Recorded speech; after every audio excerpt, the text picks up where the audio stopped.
Eh bien bonjour pour cette nouvelle vidéo sur vivreenbourse.com, c'est Laurent Vinatier et aujourd'hui je vais vous montrer comment je fais pour faire mes achats d'actions.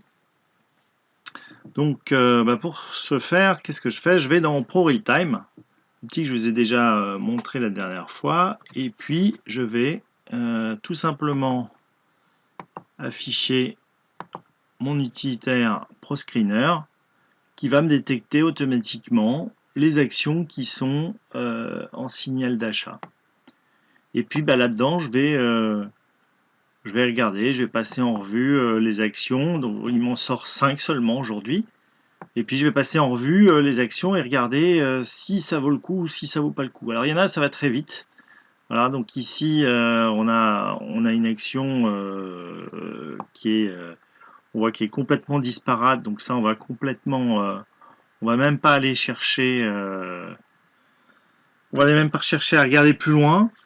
On voit que c'est une action qui est complètement volatile, où il y a très peu de volume, donc là on passe carrément, c'est pas la peine. Un autre exemple où je vais voir que ça serait techniquement intéressant, on voit qu'il y a un joli graphique avec plein de jolies barres. Par contre, quand on voit un prix d'action qui est en dessous d'un centime, on évite. Voilà, sinon c'est vrai que elle est tentante, mais moi je joue pas sur les actions qui descendent en dessous du centime. C'est beaucoup trop chaud pour être raisonnable. J'ai déjà testé, effectivement, on peut gagner gros et on peut perdre gros. Donc si on la regarde comme ça, effectivement, elle est graphiquement très intéressante. On voit qu'il y a eu un débordement de cours exceptionnel. Voilà, on a un potentiel ici qui peut aller assez vite, mais sur des titres qui coûtent moins d'un centime, franchement, c'est pas la peine. Autant chercher quelque chose de un petit peu plus sûr. Donc je vais retourner dans ma sélection et puis on a par contre Agfa Gewert. Agfa Gewert, je ne sais pas si ça se prononce comme ça, mais en tout cas celle-là elle me plaît pas mal. Elle me plaît pas mal, donc on va regarder un petit peu pourquoi elle me plaît pas mal. Alors elle me plaît pas mal parce que c'est une action qui bouge pas mal. Et puis on va zoomer sur la partie qui nous intéresse. Donc on voit qu'elle peut, elle est déjà montée jusqu'ici, donc ça peut être un objectif ambitieux, mais pas forcément tout de suite. On voit qu'on a un premier niveau de résistance ici, 4,41. Voilà, et donc on voit qu'elle est montée à 3,97. Donc on a potentiellement 50 centimes à gratter. Donc ça peut être assez sympathique. Et là on a eu un signe qui nous indique que cette action, elle devrait pouvoir potentiellement monter. Donc ce que je vais faire, c'est que je vais zoomer sur la partie qui m'intéresse, c'est-à-dire cette partie-là, pour pouvoir tracer mes traits et y voir un petit peu plus clair. Donc là, j'agrandis un petit peu les barres. Voilà. Très bien. Voilà.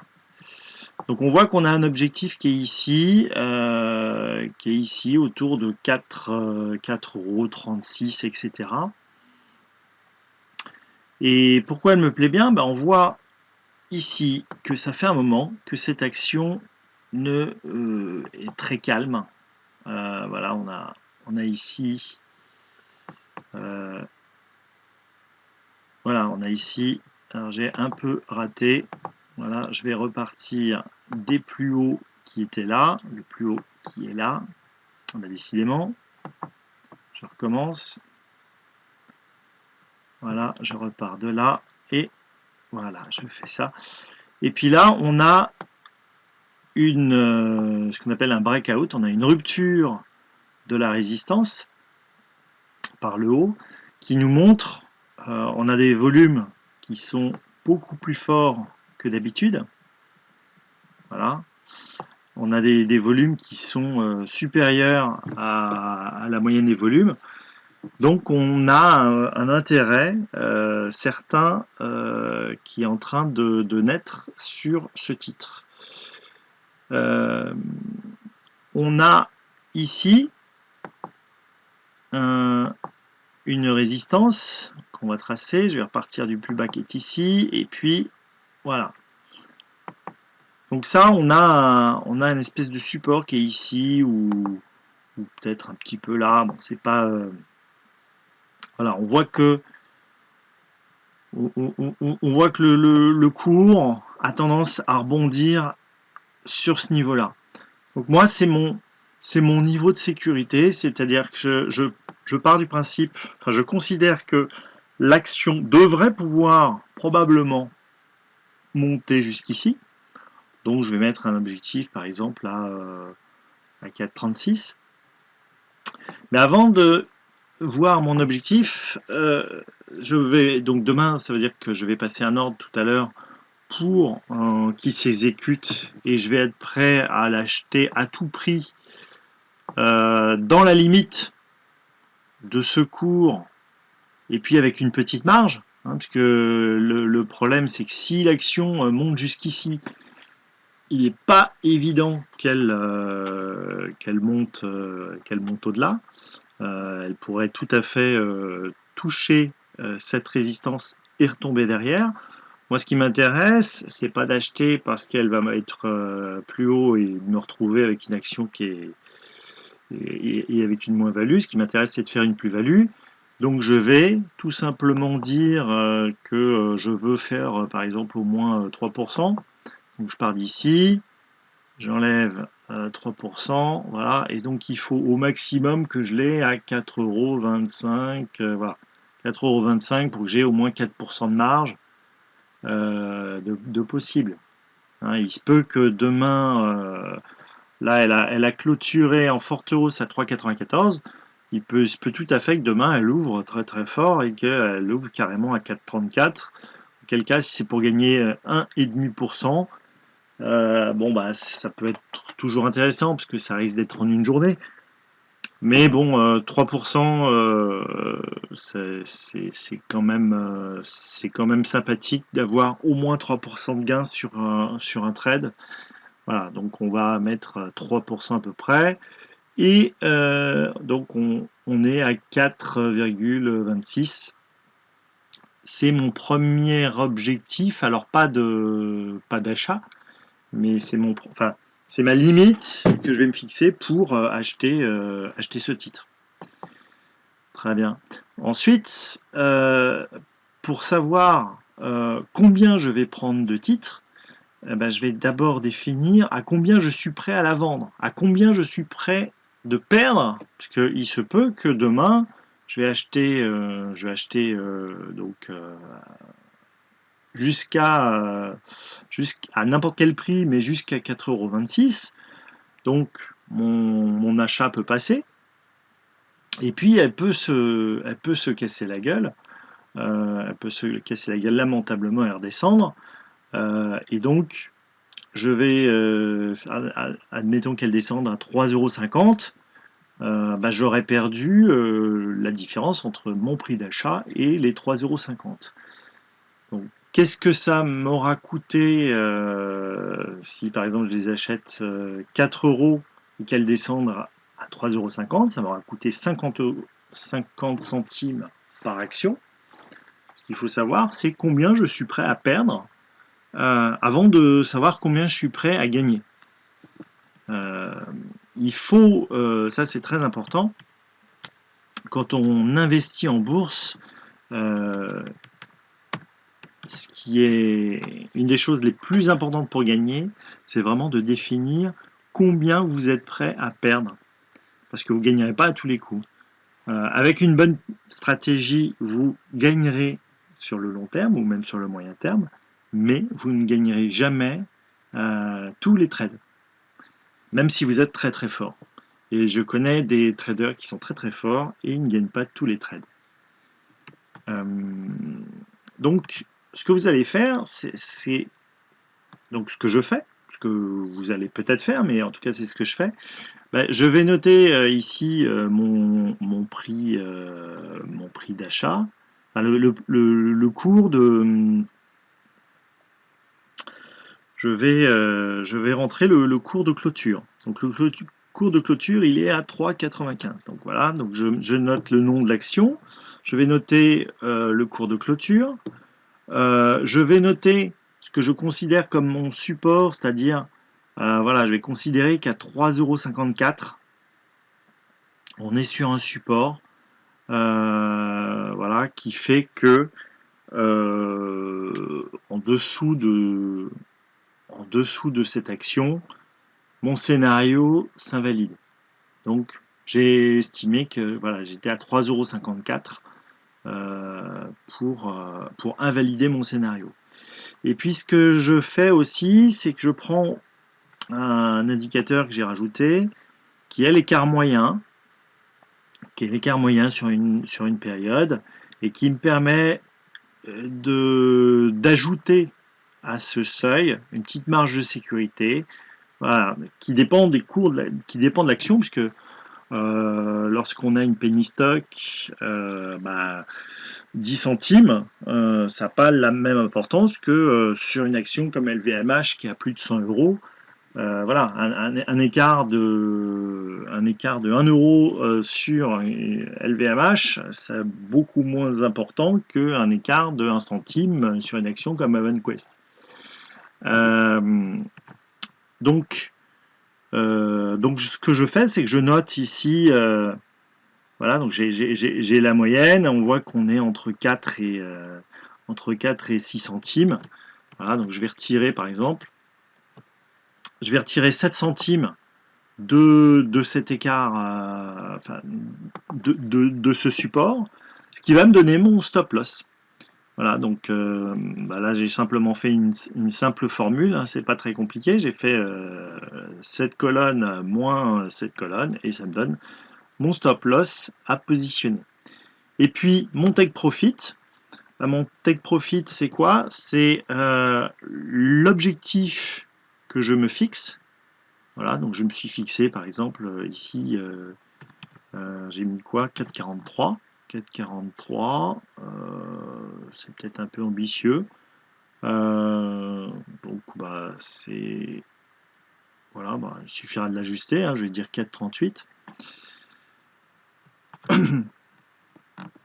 Et donc à partir de ça, et à partir de la quantité maximum que je suis prêt à perdre, donc voilà, moi ce que je fais, c'est que j'ai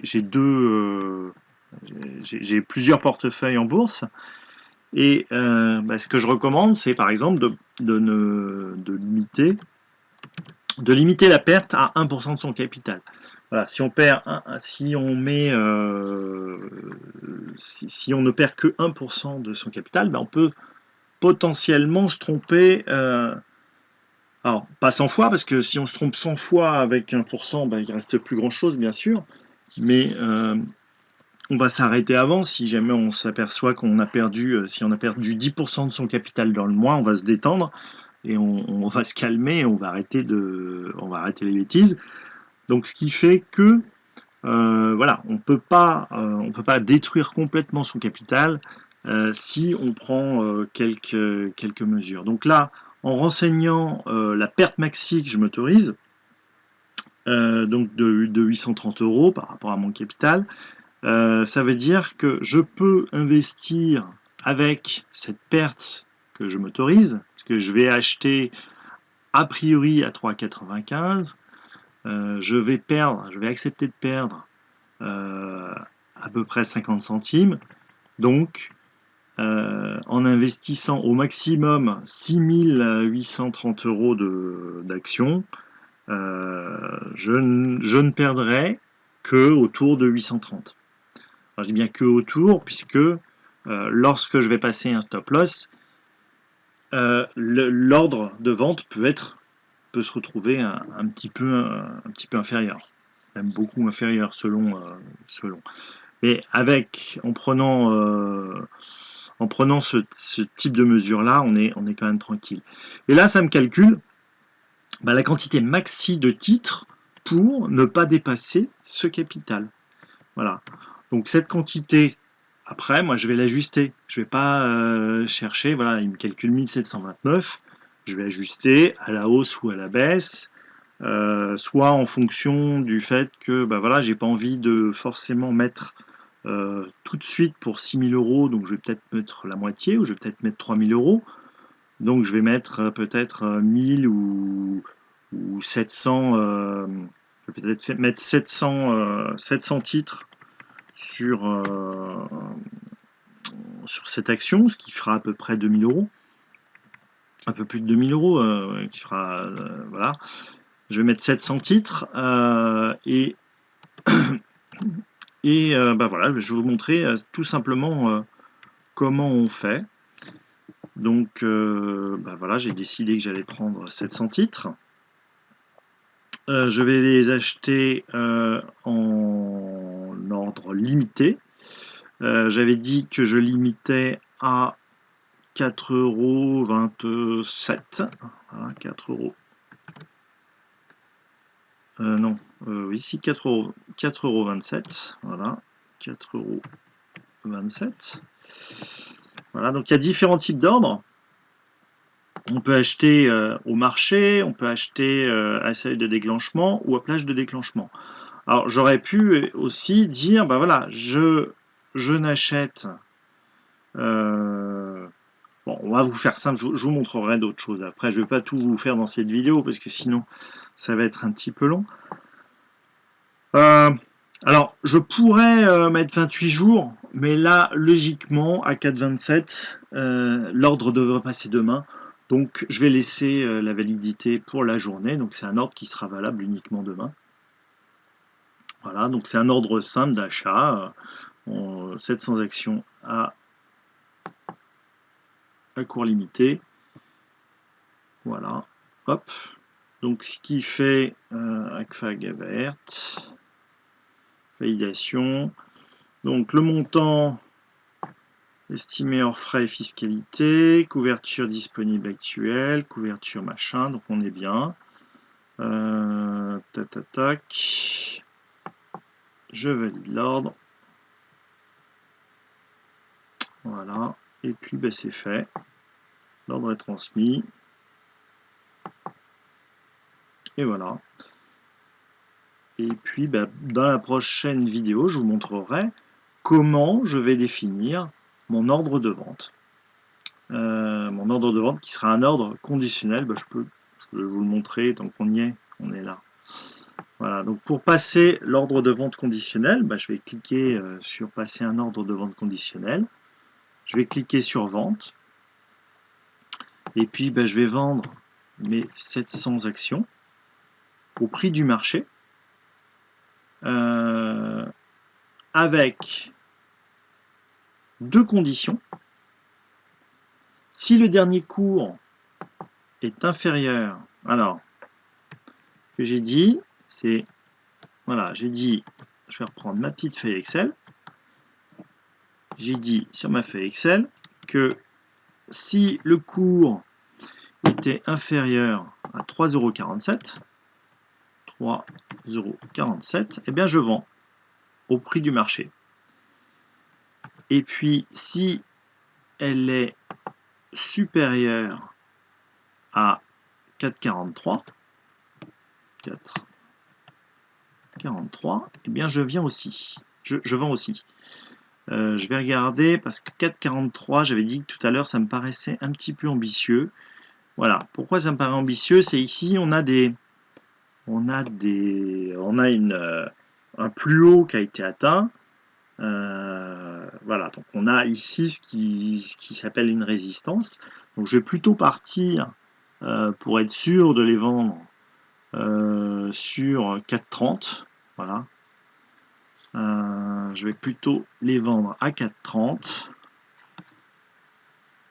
Voilà, hop. Et puis, ce que j'aurais pu faire, plutôt que de les vendre au prix du marché, c'est considérer que si jamais elle se cassait trop la gueule. Donc on va regarder sur l'année par exemple. Voilà, donc je vais considérer que par exemple, je ne veux pas les vendre, je veux les vendre au moins à 3 €, hein, en espérant que bah voilà, si elle se casse la gueule en dessous de 3 €, logiquement elle devrait rebondir. Voilà, mais dans ce cas-là, ce qui est important, c'est de ne pas mettre, si on met une limite, de mettre vraiment une limite très très large. C'est-à-dire que si une action se casse la gueule, c'est jamais bon de rester. Il vaut mieux carrément la laisser tomber et passer à autre chose. Voilà. Mais bon, on peut passer un ordre au marché. Normalement, ça se passe quand même plutôt pas mal. Bon, on va le mettre comme ça, à 3 €. Et donc ça veut dire que dès que le cours descendra, si le cours descend à 3,47 €, ici, eh bien, mon ordre de vente sera exécuté à tout prix, au prix du marché. Et puis, si le cours dépasse les 3,30 €, voilà, à ce moment-là, mon ordre de vente passera aussi au prix du marché. Voilà, je confirme l'ordre conditionnel et puis voilà, c'est terminé. Hop.